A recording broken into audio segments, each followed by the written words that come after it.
इसके बाद है कि आप लोगों ने हेजनबर्ग एंडरसन हेजनबैच जो इक्वेशन है उसको किस तरह डिराइव करना है। वो कहता है कि अगर आप लोगों के पास कोई ऐसा एसिड है जिसको आप लोग वाटर में डिजॉल्व करते हैं तो उस कंडीशन में आप लोगों के पास एक केमिकल रिएक्शन होता है जिसके ज़रिए जो एसिड है वो प्रोटॉन को वाटर को डोनेट कर देता है, जिसके ज़रिए आप लोगों के पास एसिड से acid plus water is equal to hydronium ion plus conjugate base equation बनती है। और जिस वक्त आप लोग रेट लॉ को अप्लाई करते हो तो उस कंडीशन में आप लोगों के पास यही इक्वेशन जो है के ए, उसके मुताबिक के ए जो है वो इक्वल होगी molar concentration of product divided by molar concentration of reactant. और जिस वक्त आप लोग इसको के ए को रीअरेंज करते हो तो उस कंडीशन में आप लोगों के पास ये इक्वेशन बनती है कि hydronium ion is equal to K A into molar concentration of acid divided by molar concentration of base. इसमें से आप लोग वाटर की कंसेंट्रेशन को जो है, क्योंकि आप लोगों के पास वाटर जो है वो लार्ज अमाउंट में आप लोग इक्वेशन में यूज करते हो, इसलिए हम उसको कंसिडर करते हैं कि उसकी कंसेंट्रेशन में कोई चेंज नहीं आती, इसलिए उसकी वैल्यू जो है वो यूनिटी होती है, यानी कि 1 के इक्वल होती है। उसके बाद आप लोग जिस वक्त इस इक्वेशन को रीअरेंज करते हैं तो उस कंडीशन में लास्ट में इक्वेशन बनती है हाइड्रोनियम आयन या H plus ion is equal to K A into molar concentration of acid divided by molar concentration of conjugate base. जिस वक्त एसिड जो है प्रोटॉन को डोनेट करता है तो डोनेट करने के बाद एसिड कॉन्जुगेट बेस में कन्वर्ट हो जाता है, और वो कॉन्जुगेट बेस आप लोगों ने नीचे लिखी हुई है। इसके बाद आप लोगों ने दोनों साइड पर नेगेटिव लॉग लेना है। जिस वक्त आप लोग इस साइड पर भी नेगेटिव लॉग लेते हो, उस साइड पर भी नेगेटिव लॉग लेते हो,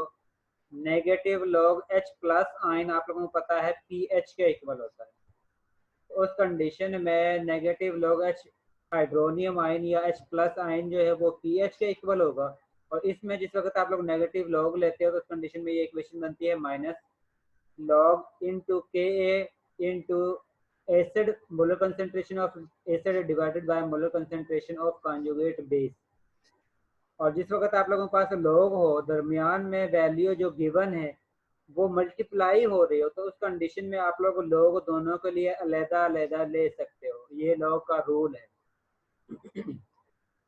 इसके जरिए आप लोगों ने इसके लिए के ई के लिए लॉग अलहदा लेना है, और ये जो आप लोगों के पास सेकंड वैल्यू है इसके लिए लॉग जो है वो अलहदा से लेना है, यानी कि ये वैल्यू आप लोगों के पास बनती है negative log K A minus log molar concentration of acid divided by molar concentration of base. Log के रूल के मुताबिक जिस वक्त दो चीज़ें मल्टीप्लाई हो रही है तो उसके दरमियान में जो वैल्यू है वो प्लस की आती है, लेकिन जिस वक्त आप लोग इस नेगेटिव साइन को प्लस से मल्टीप्लाई करते हो तो आप लोगों के पास यहाँ पर साइन जो है वो नेगेटिव का आता है। इसके बाद अगर आप लोग इस वैल्यू को इन्वर्स करते हो, यानी कि बेस को ऊपर लेकर जाते हो और एसिड को नीचे लेकर आते हो, तो उस कंडीशन में इसकी होल पावर जो है वो माइनस में आती है। और अगर किसी की पावर और उसके पहले जो है लॉग लिया हो तो उस कंडीशन में इस पावर को हम लॉग से पहले लिखते हैं। तो जिस वक्त इसको इन्वर्स करेंगे कि बेस ऊपर आएगी और कंजुगेट बेस ऊपर आएगी और एसिड जो है वो नीचे आएगा, तो उस कंडीशन में इसकी पावर जो है वो -1 होगी। और जिस वक्त -1 को लॉग से पहले आएंगे लेकर लिखते हैं तो उस कंडीशन में ये माइनस इंटू -1, जिस वक्त -1 को माइनस से मल्टीप्लाई करते हैं तो उस कंडीशन में वैल्यू आप लोगों के पास प्लस में आती है। तो उस कंडीशन में ये होल वैल्यू जो है आप लोगों के पास plus log conjugate base over conjugate acid में कन्वर्ट होती है। इसका मतलब है कि इसकी जगह पर होल वैल्यू की जगह पर आप लोगों ने वैल्यू पुट करनी है plus log conjugate base divided by conjugate acid, और आप लोगों के पास माइनस लॉग के ए वैल्यू जो है वो इक्वल होगी पी के ए के,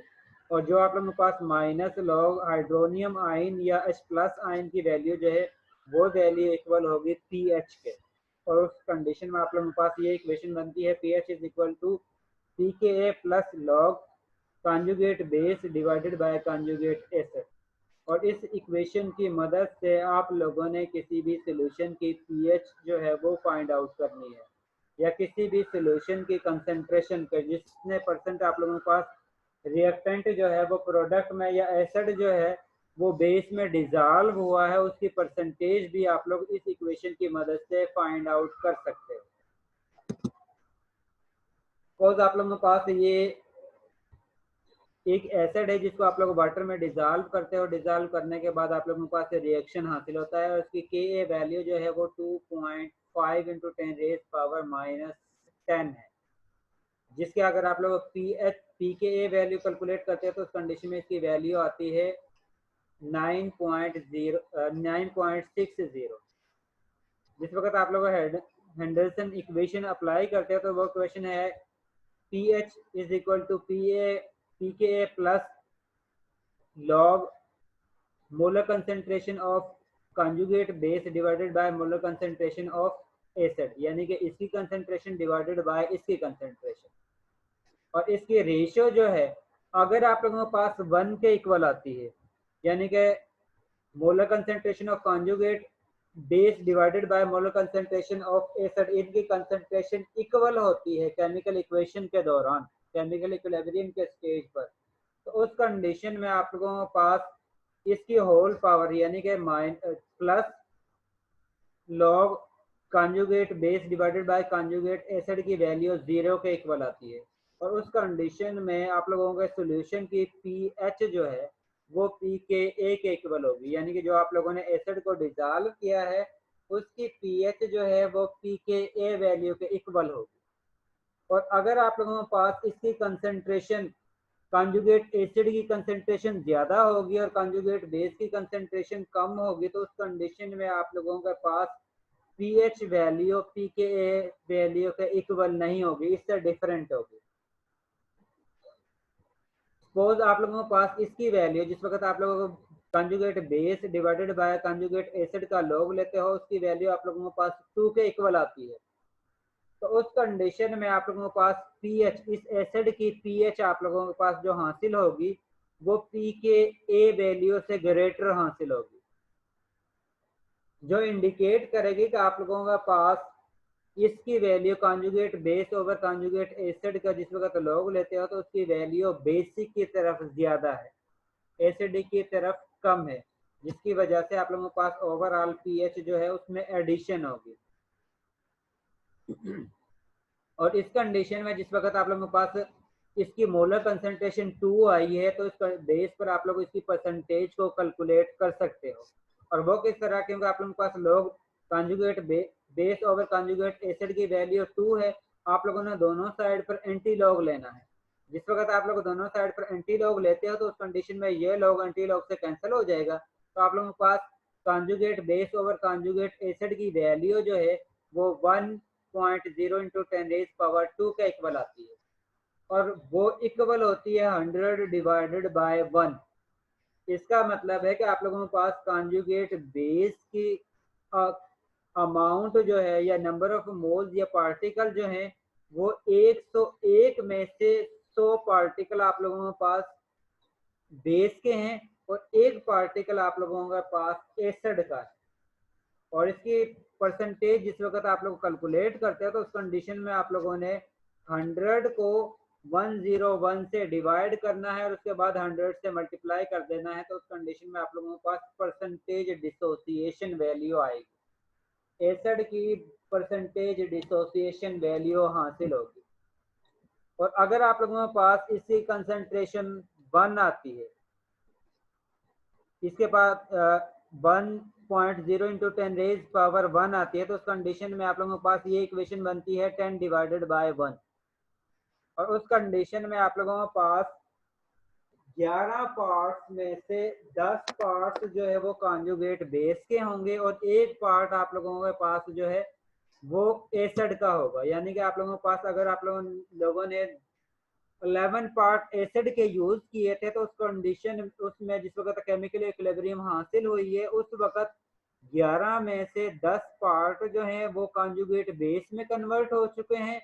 सिर्फ एक पार्ट केमिकल इक्विलिब्रियम की स्टेज पर एसिड का बाकी बच चुका है, और उसकी बेस पर आप लोग इसकी कंसेंट्रेशन जो है वो फाइंड आउट करते हो।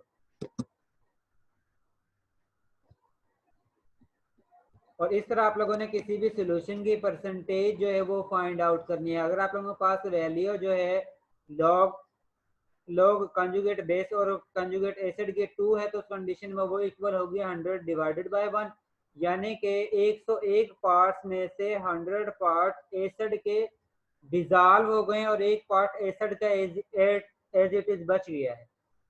100 पार्ट जो है वो कंजुगेट बेस में कन्वर्ट हो गए हैं और एक पार्ट एसिड का जो है वो बाकी बच गया है। और उस कंडीशन में जिस वक्त आप लोग परसेंटेज डिसोसिएशन वैल्यू कैलकुलेट करते हो तो उस कंडीशन में आप लोगों ने 100 को 101 से डिवाइड करना है और 100 से मल्टीप्लाई करना है, वो आप लोगों के पास परसेंटेज डिसोसिएशन वैल्यू आएगी। और अगर आप लोगों के पास इसी कंसेंट्रेशन जो है लॉग कंजुगेट बेस और कंजुगेट एसिड की वैल्यू 1 आती है तो उस कंडीशन में इसकी वैल्यू 1.0 इंटू 10 रेज पावर 1 के इक्वल होती है, जिसका मतलब है कि आप लोगों के पास 11 में से 10 पार्ट एसिड के जो है वो कंजुगेट बेस में कन्वर्ट हो गए हैं और एक पार्ट आप लोगों का एसिड का बाकी बच चुका है कि जो अनडिजॉल्व है। और उस कंडीशन में जिस वक्त आप लोग डिसोसिएशन वैल्यू कैलकुलेट करते हैं तो उस कंडीशन में आप लोगों ने 10 को 11 से डिवाइड करना है और 100 से मल्टीप्लाई करना है तो उस कंडीशन में आप लोगों के पास परसेंटेज जो है वो 91% आती है। इसके बाद जिस वक्त आप लोगों का एसिड जो है हाफ कंजुगेट बेस में कन्वर्ट हो जाता है और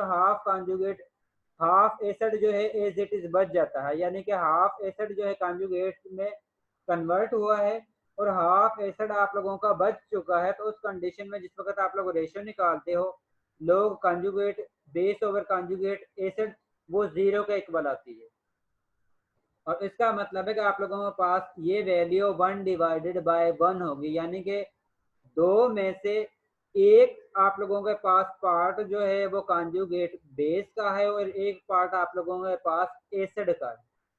और इसकी जिस वक्त आप लोग परसेंटेज कैलकुलेट करते हो तो उस कंडीशन में आप लोगों के पास 1 को आप लोगों ने 2 से डिवाइड करना है और उसको मल्टीप्लाई करना है 100 से, तो वो आप लोगों के पास 50 यहाँ हासिल होता है। इसी तरह अगर आप लोगों के पास वैल्यू जो है वो -1 आती है तो उस कंडीशन में इसकी वैल्यू 10 रेज़ पावर -1 होगी। इसका मतलब है कि 1 डिवाइडेड बाय 10। इस कंडीशन में आप लोगों ने 1 को डिवाइड करना है 11 से और उसको मल्टीप्लाई करना है 100 से, तो उस कंडीशन में आप लोगों के पास 9% डिसोसिएशन वैल्यू हासिल होती है। इस तरह आप लोगों ने डिफरेंट एसिड बेस की डिसोसिएशन परसेंटेज जो है वो कैलकुलेट करनी है। इसके बाद ये आप लोगों के पास एक न्यूमेरिकल है कि जिसमें आप लोग अमोनिया को डिजॉल्व करते हो वाटर के अंदर, उस कंडीशन में आप लोगों के पास अमोनियम आयन बनता है। अमोनियम आयन NH4 प्लस जो है वो एसिडिक मीडियम है और NH3 जो है वो बेसिक मीडियम। इसका मतलब है कि आप लोगों के पास ये जो वैल्यू गिवन है वो बेस की है जो 1.8 इंटू 10 रेज पावर -5 है। और इस कंडीशन में आप लोगों के पास वैल्यू जो है वो के बी की गिवन है, लेकिन आप लोग जिस वक्त हेंडरसन इक्वेशन अप्लाई करते हो उस कंडीशन में आप लोगों के पास इक्वेशन बनती है pH is equal to pKa plus natural log conjugate acid over conjugate base acid conjugate base over acid. और इस कंडीशन में आप लोगों के पास pKb वैल्यू नहीं है, pKa वैल्यू है। इसका मतलब है कि आप लोगों ने पहले pKa वैल्यू कैलकुलेट करनी है और pKa वैल्यू आप लोग इस तरह कैलकुलेट करते हो जिस तरह आप लोगों ने लास्ट टाइम कैलकुलेट की थी Kn वैल्यू, कि आप लोगों ने वाटर डिसोसिएशन कांस्टेंट को डिवाइड करना है के बी की वैल्यू से, तो उस कंडीशन में आप लोगों के पास के ए की वैल्यू हासिल होगी और के डब्ल्यू की वैल्यू जो है वाटर डिसोसिएशन कांस्टेंट की वैल्यू 1.0 इंटू 10 रेज पावर -14 होती है। इसको जिस वक्त आप लोग के बी की वैल्यू से डिवाइड करते हो तो आप लोगों के पास के ए की वैल्यू हासिल होती है। और इस के ए वैल्यू को अगर आप लोग इसका नेगेटिव लॉग लेते हो तो उस कंडीशन में आप लोगों के पास पी के ए वैल्यू हासिल होती है। अब आप लोगों ने इस वैल्यू को इक्वेशन में पुट करना है कि आप लोगों के पास पी के ए वैल्यू जो है वो 9.25 हासिल हुई है, वो आप लोगों ने वैल्यू पुट कर दी है, plus log conjugate base over conjugate acid. यहाँ पर आप लोगों के पास बेस जो है वो NH3 है, यानी कि अमोनिया है, उसकी मोलर कंसंट्रेशन आप लोगों के पास न्यूमेरिकल में गिवन है 0.15 है, तो अमोनिया की जगह पर आप लोगों ने 0.15 वैल्यू पुट करनी है। और आप लोगों के पास यहाँ पर एसिड जो है वो NH4 प्लस है, जिसकी मोलर कंसेंट्रेशन 0.45 मोलर है, और ये वैल्यू आप लोगों ने इस इक्वेशन में पुट करनी है। पुट करने के बाद इसको इसको सॉल्व करना है। सॉल्व करने के बाद इसकी वैल्यू आप लोगों ने लॉग लेना है। लॉग लेने के बाद इसकी वैल्यू आती है आप लोगों के पास -0.48 को आप लोगों ने 9.25 के साथ सॉल्व करना है। सॉल्व करोगे तो आप लोगों के पास इसकी वैल्यू पीएच वैल्यू जो है वो 8.77 हासिल होती है। और अगर आप लोगों से ये कहा जाएगा इसकी आप लोगों ने फर्दर पी के बी वैल्यू, तो आप लोगों के पास इसके पास गिवन है। अगर आप लोगों के पास पीएच वैल्यू गिवन है तो उस कंडीशन में अगर आप लोगों से कहा जाएगा आप लोगों ने इसकी पीओएच वैल्यू कैलकुलेट करनी है, तो उस कंडीशन में आप लोगों को पता है pH plus pOH is equal to 14 के इक्वल होती है। उस कंडीशन में आप लोगों ने पीओएच कैलकुलेट करने के लिए इस वैल्यू को 14 में से माइनस करना है, तो आप लोगों के पास वैल्यू जो है वो पीओएच की हासिल हो जाएगी। इसके साथ आप लोगों के पास सेकंड एग्जांपल ये है जिसमें आप लोगों के पास सोडियम कार्बोनेट की जो कंसंट्रेशन है वो गिवन है, और ये आप लोगों के पास एसिड है जिसकी वैल्यू आप लोगों के पास कंसंट्रेशन गिवन है, और इसके साथ आप लोगों के पास इसकी पीकेए वैल्यू गिवन है। सॉरी, अगर न्यूमेरिकल इस तरह का आता है तो उस कंडीशन में आप लोगों के पास इसकी के ए वैल्यू या के बी वैल्यू गिवन होगी, और उसको आप लोगों ने सॉल्व करना है। इसके बाद नेक्स्ट न्यूमेरिकल है जिसमें आप लोगों ने अमोनिया को डिजॉल्व करना है। डिजॉल्व करने के बाद आप लोगों के पास अमोनियम आयन हासिल होता है। इस न्यूमेरिकल में आप लोगों के पास पीएच गिवन है, और आप लोगों से पूछा गया है कि आप लोगों ने बेस ओवर कॉन्जुगेट एसिड की कंसेंट्रेशन जो है, रेशियो जो है वो फाइंड आउट करनी है। इस कंडीशन में आप लोगों के पास पीएच वैल्यू भी गिवन है, और इसके साथ आप लोगों के पास के बी वैल्यू गिवन है। आप लोगों ने के बी वैल्यू के जरिए पहले के ए वैल्यू फाइंड आउट करनी है, उसके बाद उसकी पी के ए वैल्यू फाइंड आउट करनी है। के बी वैल्यू जो है वो 1.8 इंटू 10⁻⁻5 है। जिस वक्त आप लोग इसका के ए वैल्यू कैलकुलेट करोगे तो उस कंडीशन में आप लोगों ने वाटर डिसोसिएशन कांस्टेंट को डिवाइड करना है के बी वैल्यू से, तो उस कंडीशन में आप लोगों के पास के ए वैल्यू हासिल होती है। जिस तरह आप लोग के एन वैल्यू कैलकुलेट करते हो, बिल्कुल सेम इसी तरह आप लोगों ने यहाँ पर के ए या के बी वैल्यू कैलकुलेट करनी है पहले, क्योंकि जिस वक्त आप लोग हेंडरसन इक्वेशन अप्लाई करते हैं तो उस कंडीशन में इक्वेशन के अंदर आप लोगों के पास के ए वैल्यू गिवन है, रिक्वायर है, पी के ए वैल्यू रिक्वायर है। इसलिए आप लोगों के पास अगर कोई न्यूमेरिकल गिवन होगा और उस कंडीशन में अगर आप लोगों के पास डायरेक्ट के ए वैल्यू गिवन है, तो आप लोगों ने उसके जरिए आप लोगों ने पी के ए वैल्यू उसका नेगेटिव लॉग लेकर हासिल कर लेनी है। और अगर आप लोगों के पास सोल्यूशन के अंदर बेस गिवन है तो उस कंडीशन में बेस की आप लोगों के पास के बी वैल्यू गिवन होगी। उसके जरिए आप लोगों ने पहले के ए वैल्यू कैलकुलेट करनी है, और उसके बाद फिर आप लोगों ने उसके के पी के ए वैल्यू कैलकुलेट करनी है, और उसके बाद आप लोगों ने इक्वेशन में उस वैल्यू को पुट करना है। जिस वक्त आप लोग इसकी पी के ए वैल्यू कैलकुलेट करते हो उसकी वैल्यू आती है 9.25, और आप लोगों के पास इक्वेशन जो है वो है P H is equal to P K plus log base over acid. अगर इसको आप लोग रीअरेंज करते हो तो उस कंडीशन में ये इक्वेशन बनती है कि आप लोगों ने पी के ए को दूसरी साइड पर लेकर जाते हो तो उस कंडीशन में ये वैल्यू जो है नेगेटिव में हो जाती है, और उस कंडीशन में ये इक्वेशन बनती है log conjugate base over acid is equal to pH minus pKa। pH value given है वो 7 है, 7 आप लोगों ने लिख दिया है, माइनस पी के वैल्यू आप लोगों ने कैलकुलेट की है, उस वैल्यू को आप लोगों ने लिख देना है। जिस वक्त आप लोग इसको सॉल्व करते हो तो उस कंडीशन में इसकी वैल्यू आप लोगों के पास -2.25 वैल्यू आती है। इसके बाद आप लोगों ने दोनों साइड पर एंटी लॉग लेना है, लॉग के साथ एंटी लॉग कैंसिल हो जाएगा, और इस वैल्यू को जिस वक्त आप लोग एंटी लॉग लेते हो तो उस कंडीशन में आप लोगों के पास ये वैल्यू जो है वो 10⁻².25 में कन्वर्ट होती है। और इसको जिस वक्त सॉल्व करते हो एंटी लॉग के जरिए तो उस कंडीशन में आप लोगों के पास इसकी वैल्यू हासिल होती है 5.6 × 10⁻³ और ये आप लोगों के पास बेस ओवर एसिड की रेशियो है। इस तरह आप लोगों ने कॉन्जुगेट बेस ओवर एसिड की रेशियो जो है वो कैलकुलेट करनी है। आप लोगों के टोटल न्यूमेरिकल जो है वो इनसे रिलेटेड हैं। जो आप लोगों के पास एसिड और बफर सोल्यूशन के न्यूमेरिकल हैं टोटल इससे रिलेटेड हैं, जिसके जरिए आप लोगों ने या तो इनकी कंसंट्रेशन फाइंड आउट करनी है, या आप लोगों ने पीएच फाइंड आउट करनी है, या आप लोगों ने पीओएच फाइंड आउट करनी है। और इस मेथड को जो मैंने अभी आप लोगों को बताया इसके जरिए आप लोगों ने पीएच या मोलर कंसंट्रेशन जो है उनके दरमियान रेशियो कैलकुलेट करना है।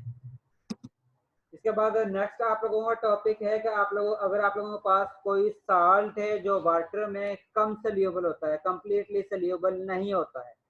तो उस कंडीशन में आप लोग उसका सिर्फ उस साल्ट का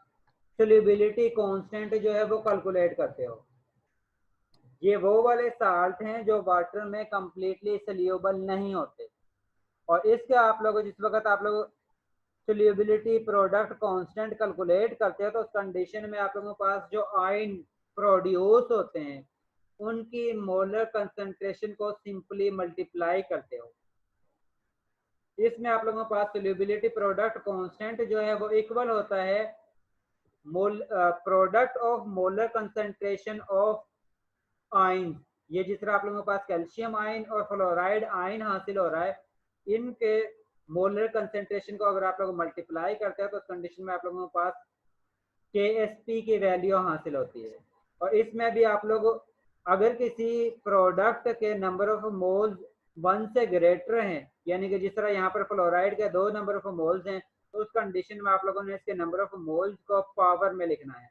अगर कैल्शियम के यहाँ पर आप लोगों के पास नंबर ऑफ मोल्स 1 है तो उस कंडीशन में इसकी पावर जो है वो 1 है। अगर नंबर ऑफ मोल्स 2 है तो उस कंडीशन में आप लोगों ने इसको 2 लिखना है। अगर 3 है तो उस कंडीशन में आप लोगों ने इसकी पावर जो है वो 3 लिखना है। इस कंडीशन में जब भी न्यूमेरिकल आता है तो उस कंडीशन में आप लोगों के पास एक आयन या 2 आयन की कंसंट्रेशन गिवन होगी। जिस तरह ये आप लोगों के पास एक इक्वेशन है जिसमें आप लोगों सिल्वर क्रोमेट को डिजॉल्व करते हो, डिजॉल्व करने के बाद आप लोगों के पास सिल्वर आयन क्रोमेट जो है आयन वो प्रोड्यूस होता है। उसके बाद आप लोग जिस वक्त इसकी KSP वैल्यू इक्वेशन लिखते हो वो इक्वल होती है मोलर कंसंट्रेशन ऑफ आप लोगों के पास ये सिल्वर आयन जो प्रोड्यूस हुआ है उसके, और इसके साथ आप लोगों के पास ये जो आयन प्रोड्यूस हुआ है उसके। अब आप लोगों के पास यहाँ पर सिल्वर आयन के जो है वो 2 मोल बनते हैं, 2 आयन प्रोड्यूस होते हैं, इसलिए आप लोगों ने इसकी पावर 2 लिखनी है। और यहाँ पर क्रोमेट की आयन की कंसंट्रेशन या नंबर ऑफ मोल्स जो है आप लोगों के पास 1 हासिल होता है, इसलिए इसकी पावर आप लोगों ने 1 लिखनी है। और जिस वक्त आप लोगों के पास न्यूमेरिकल आता है तो उस कंडीशन में आप लोगों के पास या तो KSP वैल्यू गिवन होगी,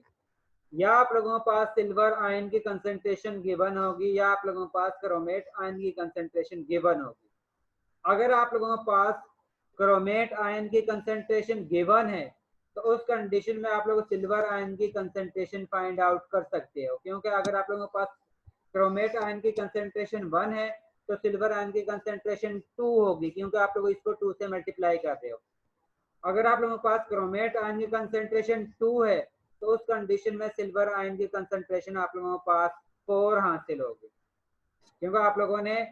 ये नंबर ऑफ मोल्स तो सेम है, जस्ट इसके नंबर ऑफ मोल्स डबल हैं क्रोमेट आयन से। इसका मतलब है कि जितने नंबर ऑफ मोल्स आप लोगों के पास क्रोमेट आयन के हासिल होंगे सिल्वर आयन के उससे डबल होंगे।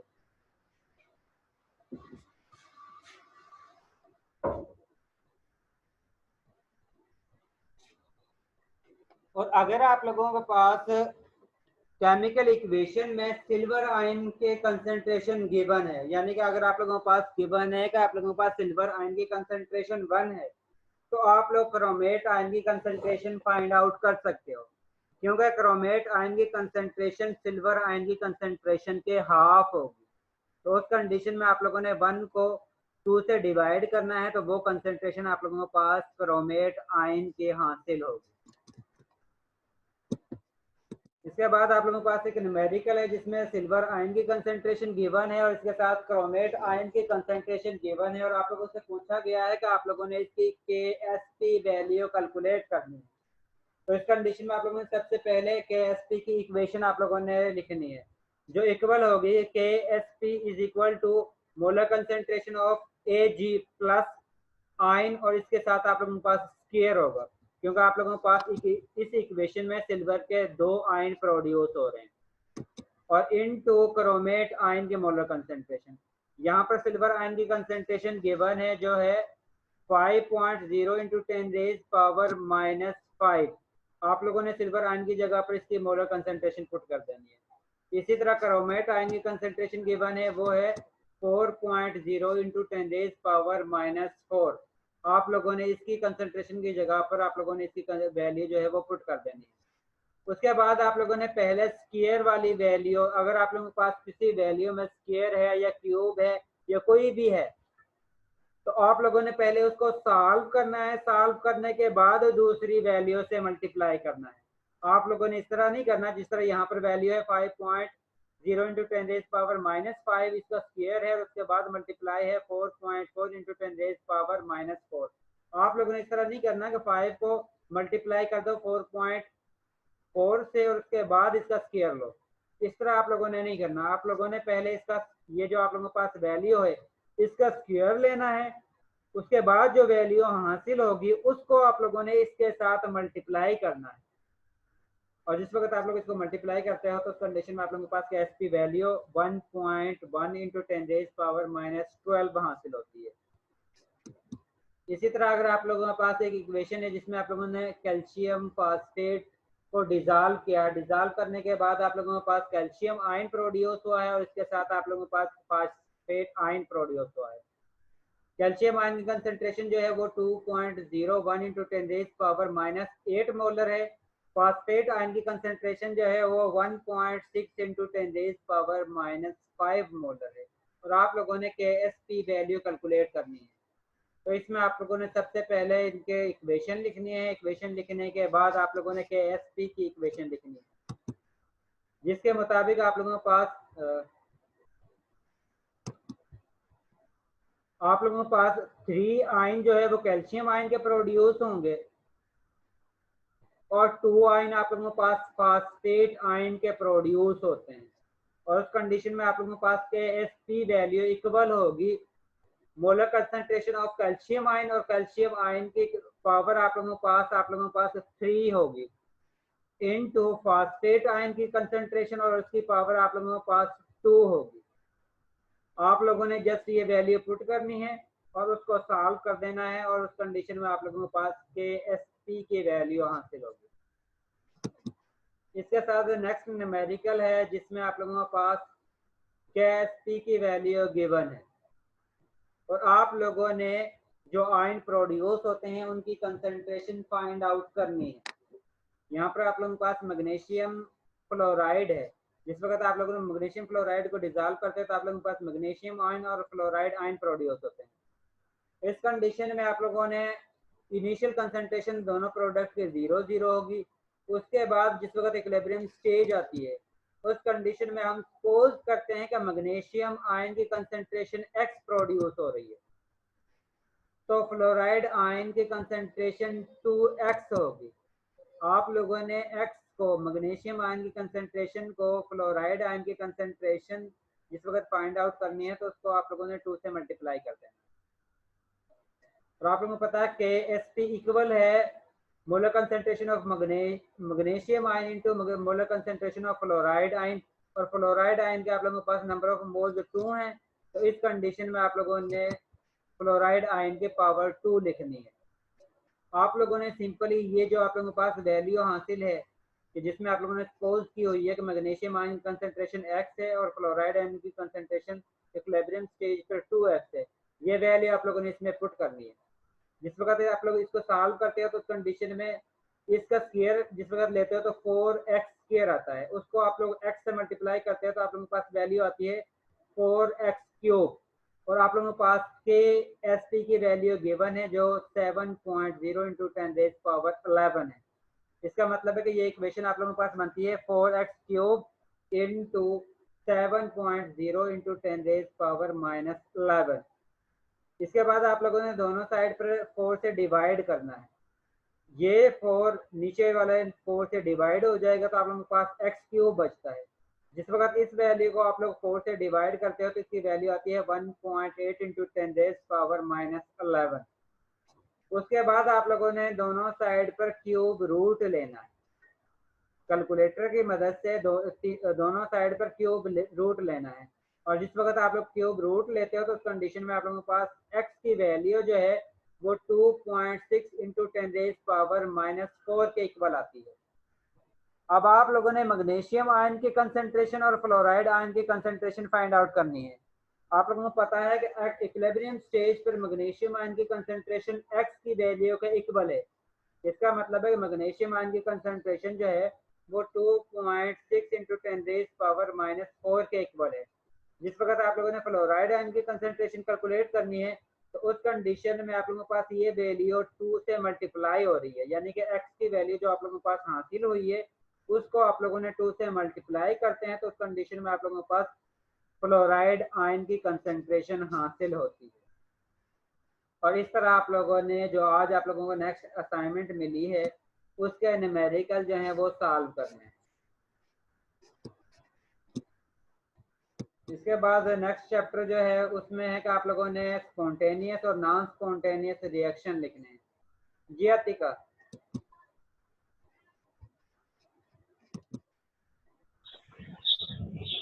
Excuse me sir. जी सर जो कंप्लीट करने के लिए एक बार ऐसे रिएक्शन जो खुद ब खुद अकर होते हैं उनको हम स्पॉन्टेनियस रिएक्शन कहते हैं। नॉन स्पॉन्टेनियस रिएक्शन ऐसे रिएक्शन होते हैं जो खुद ब खुद नहीं होते हैं। जिस तरह अगर आप लोग गैसेस को, गैस के मालिक्यूल को वैक्यूम की तरफ अलाउ करते हैं तो उस कंडीशन में गैस मालिक्यूल जो है वो वैक्यूम की तरफ खुद ब खुद मूव करते हैं। इस तरह का रिएक्शन जो है वो स्पॉन्टेनियस रिएक्शन कहलाता है। और अगर आप लोग इन गैस के मालिक्यूल को दोबारा से एक साइड पर बी से ए की तरफ मूव करवाना चाहते हो तो उस कंडीशन में आप लोगों ने एक्सटर्नल फोर्स अप्लाई करना पड़ेगी, और उस कंडीशन में ही टोटल गैस के मालिक्यूल बी साइड से ए की तरफ मूव करेंगे, और इस तरह के रिएक्शन को हम नॉन स्पॉन्टेनियस रिएक्शन कहते हैं। ऐसे रिएक्शन जो एक दफ़ा आप लोग उनको स्टार्ट कर देते हैं और उसके बाद वो खुद ब खुद होते हैं या स्टार्टिंग में ही खुद ब खुद अकर होना शुरू हो जाते हैं, उनको आप लोग स्पॉन्टेनियस रिएक्शन कहते हो। और ऐसे रिएक्शन जो खुद ब खुद नहीं होते उनको हम नॉन स्पॉन्टेनियस रिएक्शन कहते हैं। और वो वाले रिएक्शन जो स्पॉन्टेनियस रिएक्शन होते हैं उनके लिए ट्रांजिशन स्टेज की ये वाली जो पीक हाइट है वो लो होती है, जिसके ज़रिए रिएक्टेंट आसानी से प्रोडक्ट में कन्वर्ट हो जाते हैं। और जितनी ये पीक हाइट कम होगी, जितनी एक्टिवेशन एनर्जी कम होगी, इसका मतलब है रिएक्टेंट आसानी से प्रोडक्ट में कन्वर्ट हो जाएंगे। और इसलिए जिस वक्त पीक हाइट कम होती है उस कंडीशन में रिएक्टेंट आसानी से खुद ब खुद प्रोडक्ट में कन्वर्ट हो जाते हैं, इसलिए हम उनको स्पॉन्टेनियस रिएक्शन कहते हैं। और नॉन स्पॉन्टेनियस रिएक्शन के लिए एक्टिवेशन एनर्जी की पीक हाइट जो है वो काफ़ी ज़्यादा होती है, जिसकी वजह से रिएक्टेंट जो है आसानी से प्रोडक्ट में कन्वर्ट नहीं होते, और इसलिए हमें कोई ना कोई फोर्स, एक्सटर्नल फोर्स अप्लाई करना पड़ती है, जिसकी वजह से रिएक्टेंट प्रोडक्ट में कन्वर्ट होते हैं। और ऐसे रिएक्शन को हम नॉन स्पॉन्टेनियस रिएक्शन कहते हैं।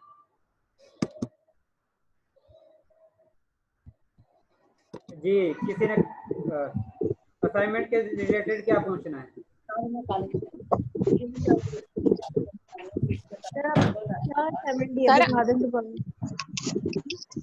मैंने एक असाइनमेंट दी है कि आप लोगों को न्यूमेरिकल हैं जो इससे नेक्स्ट असाइनमेंट दी है वो न्यूमेरिकल हैं जो अभी आप लोगों ने ये KSP वाले की हैं, जिसमें अगर आप लोगों के पास KSP वैल्यू गिवन है तो उस कंडीशन में आयन की कंसंट्रेशन आप लोगों ने फाइंड आउट करनी है। या अगर आप लोगों के पास इनकी कंसेंट्रेशन गिवन है तो आप लोगों ने KSP की वैल्यू कैलकुलेट करनी है। और इनके आप लोगों के पास 16.98 से लेकर 16.107 तक न्यूमेरिकल है, यानी कि आप लोगों को टोटल 9 न्यूमेरिकल बनते हैं। वो आप लोगों ने सॉल्व करने हैं। एक असाइनमेंट आप लोगों की ये है। दूसरी असाइनमेंट आप लोगों की है कि आप लोगों ने जो आप लोगों ने टॉपिक पढ़ा था जिसमें आप लोगों को स्ट्रॉन्ग एसिड स्ट्रॉन्ग बेस का रिएक्शन करवा रहे थे, न्यूट्रलाइजेशन का जो रिएक्शन था टॉपिक था, और एक में आप लोग वीक एसिड और स्ट्रॉन्ग एसिड के साथ रिएक्शन करवा रहे थे। उनकी आप लोगों ने हर एक की 3 एग्जाम्पल लिख कर जमा करवानी है। जिस तरह स्ट्रॉन्ग एसिड स्ट्रॉन्ग बेस के टाइप आप लोगों ने रिएक्शन करवाने हैं और उनमें आप लोगों ने 3 एग्जाम्पल लिख देने हैं। उसके बाद आप लोगों ने स्ट्रॉन्ग एसिड और वीक बेस के साथ लिखना है तो उसकी आप लोगों ने 3 एग्जाम्पल लिख देनी है। उसके बाद वीक एसिड और स्ट्रॉन्ग बेस के साथ आप लोगों ने 3 एग्जाम्पल लिख देनी है। उसके बाद आप लोगों ने वीक एसिड और वीक बेस के साथ 3 एग्जाम्पल लिखनी है। ये आप लोगों की सेकंड असाइनमेंट है।